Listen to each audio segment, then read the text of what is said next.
We were ushered into Jacob's room on the intensive care floor. Before we entered the room, the Minister of Health had told us we should prepare ourselves to see Jacob like we had never seen him before. She told us, the man you are going to see is not the Jacob you know. He has lost a lot of weight and he is very ill. So we were prepared, but not as much. He was not on oxygen. He was breathing normally. He was, of course, in the intensive care unit. We tried to call his name. He could open his eyes once in a while and see us, and I could see that he recognized us. And when he recognized us, his face became very sad. It was like he was telling himself, this is goodbye. And tears were streaming out of the corner of his eyes.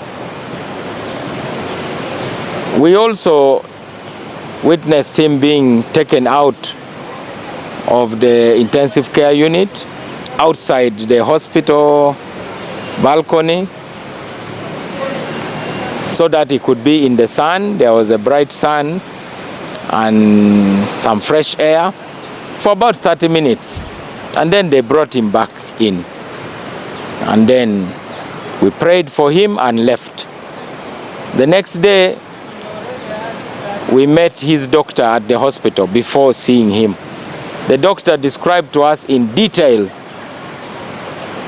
what they were dealing with. And he focused on cancer.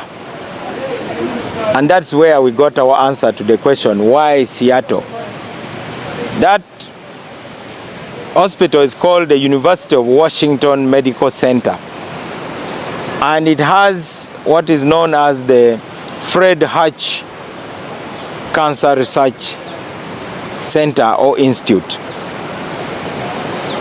It is one of the world's leading cancer research centers, and it was named after an American footballer who died of cancer. And they have developed new technologies for which they have won the Nobel Prize in Medicine, where they harvest from a patient some blood cells, what they call the T cells, and they take it to the laboratory and modify those cells genetically, equipping them with capabilities of fighting cancer cells. So they then reintroduce the modified cells into the patient's body, and basically they go to war with the cancer cells. And through that, they prolong a patient's life and they restore the health of a patient. We had many stories of people who have been able to live long. We were told of a Canadian who had lived for close to 15 years, and she's still alive. That was the reason Jacob was taken to that facility in Seattle.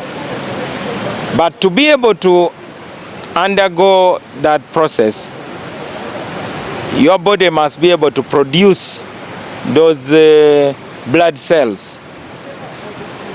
The doctor said Jacob was not producing those blood cells, so it became impossible to harvest the cells for the procedure to take place.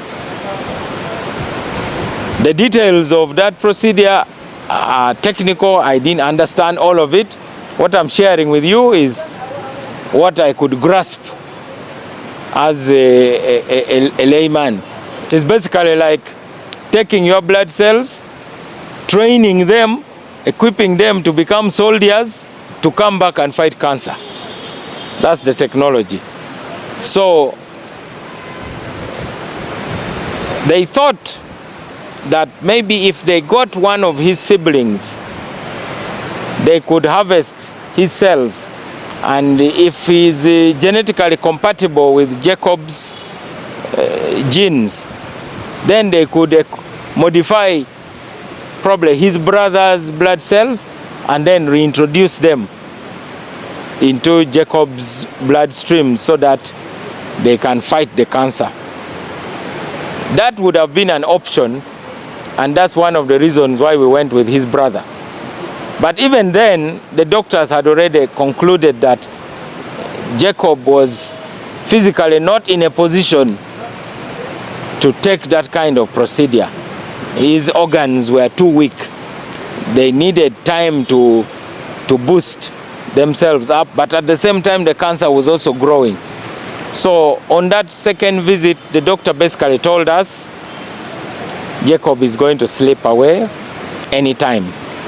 And he told us it can be today, it can be tomorrow, it can be the day after, next week, 2 weeks, or later. But it's a matter of time. And he told us, as doctors, all they were doing was to ensure that Jacob spent his last days on earth as comfortably as possible, without pain. That's what they were managing. And that's why when we found him, he was heavily sedated with a lot of painkillers.